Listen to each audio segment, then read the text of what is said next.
sheekh maxamed bin cabdilwahaab xaflad ayaa loo dhigaa nabiga sallallahu alayhi wasallam xafladiisana waa diideysaan xageed nagu aragteen anagoo maxamed cabdilwahaab xaflad u dhigayna maxamed cabdilwahaab ma xaflad u dhigtana yaa arkay weli maxamed cabdilwahaab meel xaflad ugu dhigaa xuskiisa yaa ka qayb gala yaa xoolo u qalay habeen iyo maalin yaa tegay meeshaas wax weligeed aan aragnay ma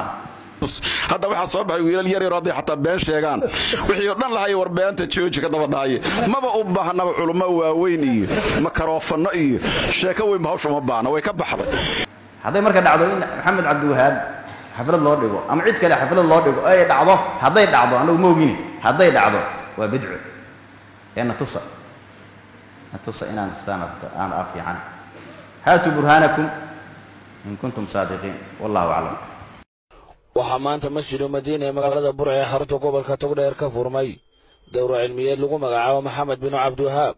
oo sanad kasta bisha Ramadaan laga furo masaajidkaasi waxaana dhigaya ardayda dhigata jaamacatu madiina waxaana soo qaban qaabisay muassasatul karam oo muassasa ka shaqeysa fidinta dacwadda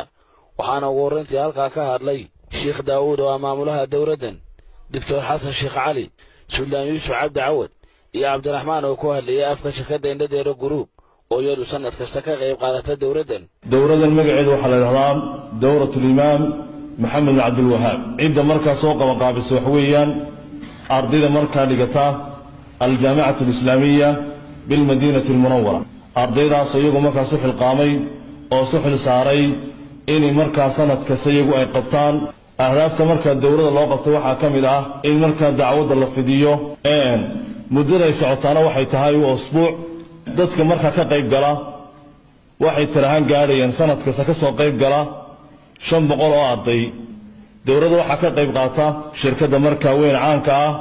Indodoro Group waxa kaloo iyadana ka qayb qaadatay muassasatul karam lidacwati tanmiya tawfiiqaha waafajiyo duruustaas iyo dawladda aynu isugu nimina kuwa ka faa'iideysta oo cilmigeeda xambaara oo ku camal fala ilaahay ha inaga yeelo subxaanahu wa ta'ala waxaan kaloo aad iyo aad ugu mahad celinayaa culimada duruusta jeedinaysay sanad walba iyo kuwa sanadkan inoo jeedin doonaba iyagana allah subxaanahu wa ta'ala cilmiga ay bixinayaan inuu ka dhigo cilmi naafica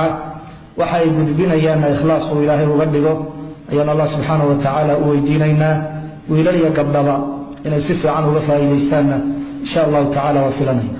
anu shirkadahan yar baan kulli maadna culimada kadib waxaan dhiirigelinayaa sidii dawladdaas u sii soconayd ilaahay waa ballanqaadkii sanadkii hore uu rumeeyay inaan mar walba halka ka hadlo inaan ballan qaaday inaan sanadka dambe insha Allah halka ka sii taabo qaadi doono oo maalgelinta halka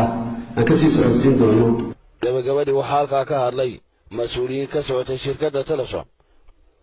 علماء الدين يا مرسل فضان إبراهيم فارح معنا يوهون كيبل تيفي برعو